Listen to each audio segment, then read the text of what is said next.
berarti orang baru tidak beragama. Waduh. Sudah gitu, itu dia marah-marah. Nggak suka saya yang sebagai disebutkan tidak beragama.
Tekan tombol subscribe di bawah ini agar channel ini tetap bisa mengudara.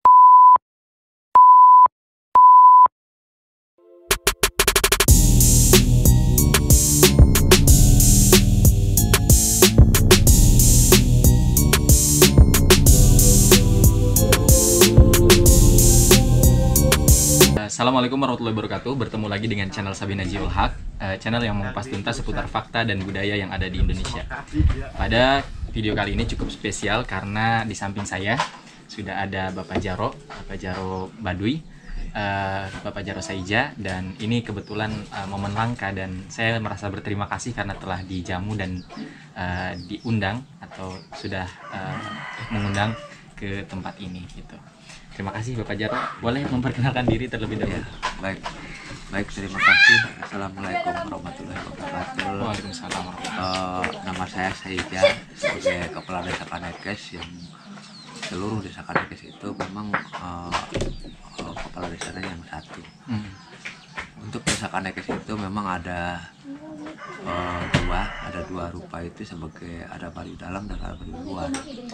Yang Baduy dalamnya ada 3 kampung, Baduy luar itu ada 65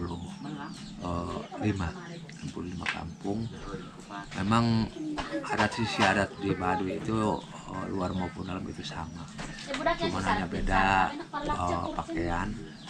Terus kalau kemana-mana itu beliau tidak boleh naik kendaraan maupun naik kereta, terus jalan kaki ke Bandung, ke Jakarta, kemanapun itu jalan kaki. Jalan kaki itu bedanya? Ya, bedanya. Kalau saya itu bisa naik kendaraan, tapi mempunyai tetap tidak boleh, hanya numpang aja. Oh begitu. Jadi kalau untuk Baduy luar sendiri itu boleh naik kendaraan, tapi kalau beli kendaraan atau punya kendaraan itu tetap tidak boleh. Tidak boleh. Baik. Di samping itu perbedaan antara Baduy dalam sama Baduy luar apalagi Pak Jaro yang lebih spesifik mungkin? Bedanya ya sama pakaian. Kalau yang Baduy dalam itu kan pakaiannya putih, ikat putih, pakai damping, namanya samping aros. Yang dilakukan kan tenun di sini. Yang dibuat oleh tenun. Itu aja perbedaan. Kalau kepercayaan sama. Kepercayaan di Baduy sebagai dalam maupun luar itu sudah wiwitan. Aliran kepercayaannya sudah wiwitan. Nah, Bapak Jaro sebagai representasi dari pemerintah tentunya ya, kira-kira di kolom KTP itu kan kalau kita yang di luar itu misalnya agamanya Islam, Kristen. Kalau di KTP orang Baduy, kalau kepercayaannya di siapa? Memang sementara sekarang memang masih dikosongkan, soalnya memang saya sebagai menuntut. Aliran kepercayaannya Sunda Wiwitan, tapi di kolom KTP-nya masih kosong gitu. Dan memang harapan Pak Jaro mudah-mudahan kedepannya di kolom KTP-nya itu diisikan. Soalnya banyak permasalahan yang di mana-mana gitu. Kalau ada yang pertanyaan dari luar itu, kalau misalkan ketemu sama orang luar itu ditanyakan, kamu punya KTP enggak? Itu bilang punya. Sudah bilang punya, itu kan dilihat. Itu agamanya itu kosong. Disangka ateis. Iya. Terus jawabannya itu sederhananya begini. berarti orang Baduy tidak beragama. Waduh. Sudah gitu, itu dia marah-marah. Nggak suka saya yang saya pakai disebutkan tidak beragama. Ya. Itu yang kebanyakan permasalahan yang di mana-mana gitu, ada aja gitu ya. Itu yang sampai manapun tetap kalau yang hak kami itu masih nuntut gitu ya.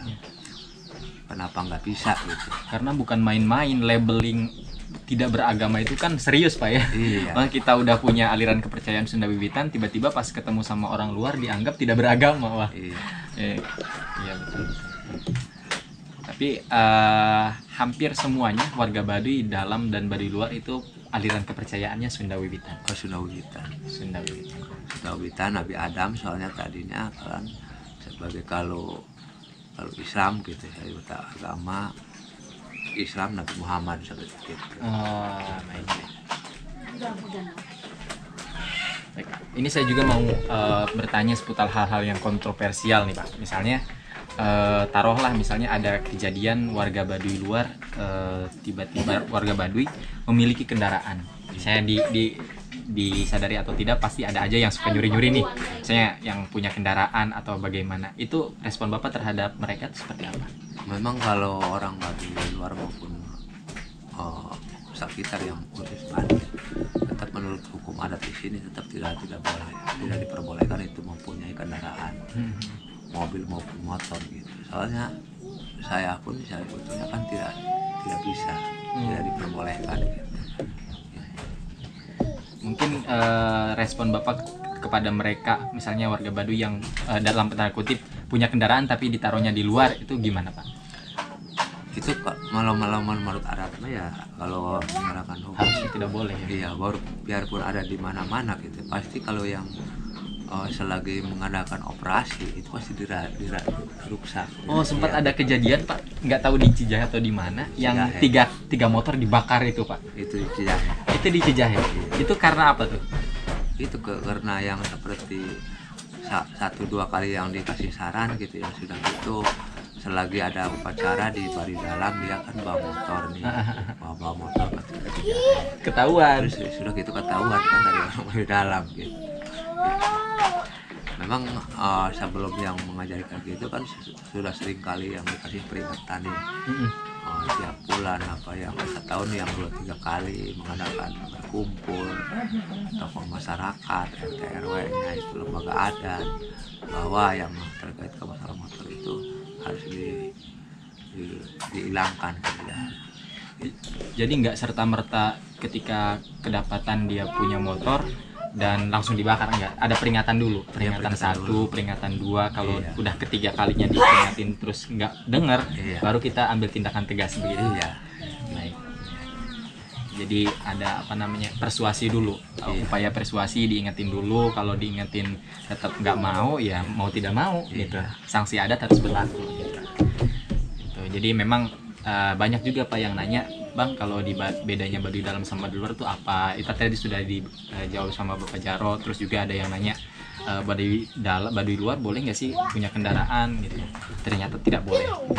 Meskipun Baduy luar dia boleh naik kendaraan, tapi memiliki kendaraan tidak boleh. Apalagi dibawa ke Baduy. Udah habis itu motornya ya.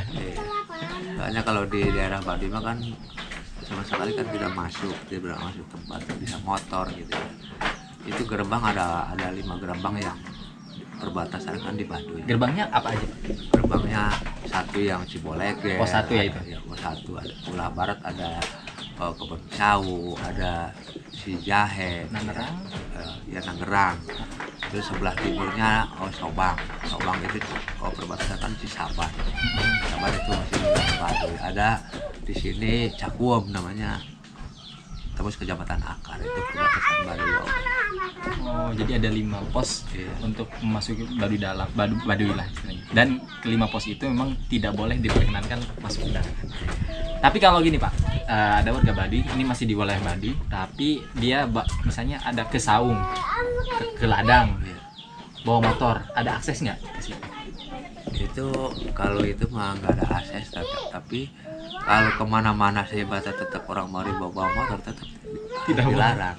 Kalau dia naik motor boleh, maksudnya numpang ke orang, Iya, ngojek. ngojek lah istilahnya boleh. Tapi kalau dia bawa kendaraannya langsung itu nggak boleh. Iya. Itu yang baru saya ketahui, ternyata kalau Baduy luar memang masih ada keringanan lah, naik kendaraan, naik transportasi kemana-mana boleh, tapi kalau untuk memiliki kendaraan tidak boleh. Karena Bapak juga kalau nggak salah 2017 pernah ke Istana Negara Pak ya? Iya. Naik apa Pak? Oh, bawa mobil. Oh iya, itu. Nah, itu boleh artinya ya. Tapi Yang bukan saya bawa mobil. Iya, bukan Saya- bapaknya yang bawa mobil, tapi bapaknya naik kendaraan. Nih, kalau motor kan nggak boleh nih Pak. Nih kan sekarang kan zaman sudah berganti gitu. Kalau orang-orang kadang sekarang di HP aja, sekarang sudah mulai marak lah gitu. Kayaknya udah nggak bisa dibendung, maksudnya duduk di luar Pak ya. Anak kecil pada main HP segala macam. Kalau di Baduy sendiri fenomena main HP itu gimana Pak? Itu sebetulnya kalau di Baduy, ya saya memohon untuk sebatas komunikasi, tapi kalau yang HP-HP yang mewah-mewah itu memang aturan dilarang, masih dilarang gitu. Tapi sementara ini yang dilarang memang tidak bisa, tapi saya sarankan jangan sampai itu salah guna. Soalnya melakukan HP itu kalau yang salah guna itu bisa memecah belah keluarga orang, bisa sebagai membunuh hebatnya orang. Itu kalau yang tidak dipikirkan positifnya dan negatifnya gitu. Itu kalau untuk komunikasi memang ada keuntungan. Iya, untuk Keuntungan, jualan tapi, gitu iya. ya. Untuk kalau misalnya ada tamu dari Jakarta kan enak kalau ada handphone Pak ya. Iya. Apalagi kalau Baduy luar kan walaupun dekat dengan Ciboleger kan, tapi tetap kalau harus komunikasi gitu. Iya. Itu yang saya sarankan gitu. Kalau yang saya tidak tiap bulan itu mengumpulkan tokoh-tokoh masyarakat. Tiap bulan. Ya, tiap bulan harus mengadakan ketertiban, kesatuan dan persatuan, gotong royong yang sebagainya. Soalnya di Baduy itu yang diutamakan itu mengadakan kesatuan persatuan itu semuanya RT punya RT 68 RT itu semuanya punya dana tabungan hasil gotong royong, kayu itu uangnya biasanya mana yang perlu dibantukan. Ya kampung itu kan pasti ada yang perlu dibantu. Benar. Itu ngambilnya dari kas itu. Wah, ini menarik nih Pak. Ini Baduy membiayai dirinya sendiri kan, artinya begitu ya. Artinya dari duit dari masyarakat akan diperuntukkan lagi untuk masyarakat. Iya. Gitu. Nah, Baduy emang nggak dapat dana desa Pak? Pak, di sini saya nggak nerima dana desa gitu ya. Memang dulu yang sampai 2017 gitu ya, saya menggunakan dana desa itu. Cuman kedepannya itu memang banyak yang tidak boleh dilakukan gitu ya. Soalnya memang bukan yang tidak ada yang perlu dibantu, tapi kebanyakan yang bisa dibantu itu tidak boleh Infrastruktur, didokumentasikan seperti rumah lembaga adat. Itu memang bisa dibantu gitu ya. Tapi yang kendalanya itu yang tidak boleh didokumentasikan. Iya, kalau Itu di Baduy dalam hasilnya. kan kalau dipoto kan nggak boleh. Iya itu. Iya. Sudah gitu saya mengadakan penolakan. Soalnya lembaga adat maupun penapun itu daripada nanti jaronya ke hukum gitu. Iya, betul. Jadi Jadi itu ini sangat unik Pak, sangat unik banget. Di saat orang lain, jaro-jaro yang lain atau kepala desa yang lain berebut dana desa, di Baduy malah menolak dana desa untuk kemaslahatan adat. ini yang saya banyak ketakutannya gitu ya. Ya kalau misalkan sampai melakukan korupsi pasti kan yang Iya. bedakan itu Sangat rentan Iya. untuk hal-hal seperti itu. Karena memang mau bangun apa? Karena kan apa istilahnya, lojor teu meunang dipotong, ponok teu meunang disambung, gunung ulah dilebur, lebak ulah dirusak. Jadi udah nggak usah yang gitu tetap gitu aja gitu Pak. Falsafah Baduy kan kayak gitu kan. Yang apalagi Pak, kira-kira falsafah Baduy atau kata-kata Baduy yang menjadi pegangan dari masyarakat Baduy? Itu yang pegangan-pegangan itu yang saran untuk ke masyarakat. Masalah kalau orang Baduy sebetulnya itu hidup sederhana itu harus memikirkan nanti. Kalau yang selagi misalkan negara maju, negara berkembang, negara dibangun, tetap kan aturan darat sampai akhir zaman pun yang tetap tidak boleh ada perubahan gitu ya. Yang kedua, itu orang Baduy itu semuanya itu kan tidak kerja gitu ya. Kerjanya saya meningkatkan kerajinan tenun. Terus bertani gitu. Soalnya ilmu orang Baduy itu sebetulnya sederhana. Sederhananya begini, manusia itu kayak bicara lakrak, krik-krik, ruk-ruk. Lakrak, krik-krik, ruk-ruk. Kalau sudah ruk-ruk, nafsu ngeranjuk, badan ngariel, makan mau, kerja nggak bisa, penghasilan nggak punya. Kalau selagi muda harus likrik. Likriknya pendapatan yang seperti 50.000 cukup nggak cukup 40 aja yang dimakan, yang 10.000 ditabung nih. Di hari ke hari, di bulan ke bulan, di tahun ke tahun. Kalau yang sudah banyak likrik ke tanah. Tetap orang Baduy itu alhamdulillah tidak orang pengangguran, itu semuanya kerja gitu ya.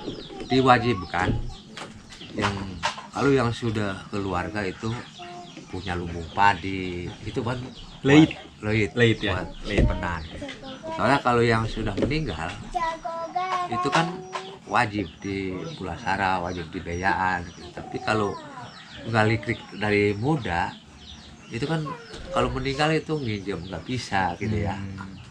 Anak susah, masyarakat yang itu kan di pulasara itu wajib, di beyaan itu wajib gitu. Itu yang ditamakan likrik namanya. Likrik. Satu lagi rakrak. Rakrak itu selagi muda itu harus waktu lakrak harus likrik. Oh, kalau lukruk itu sudah tua. Oh, rakrak itu muda, kalau rikrik itu misalnya ketika muda harus rikrik itu kerja nabung segala macam ya. Iya. Nah, kalau rukruk itu kalau udah tua tinggal menikmati apa ya. Iya, kalau yang sudah tua makanya itu nafsu ngaranjuk, badan ngarieu, makan mau, kerja nggak bisa, penghasilan nggak punya, itu Nafsu ngaranjuk, barang ngarieu. badan ngarieu. Banyak banget kata hikmah. Oh, jadi gitu. Jadi itulah alasannya kenapa di Baduy itu kalau pagi-pagi jarang ngelihat pemudanya pada tidur. Ini semuanya kerja semua, Pak. Itu biasa. Ya, saya kalau di suku Baduy kalau pagi-pagi itu pada kemana ini kok sepi-sepi? Rata-rata kalau yang ladang agak jauh itu jam 5 sudah berangkat ke ladang. Jam 5 sudah berangkat ke ladang. Terus nanti sore jam 4 itu baru pulang. Terus jam 6, jam genap itu kadang-kadang jam 6, jam 7 ngorok nih. Udah tidur. Tidur gitu.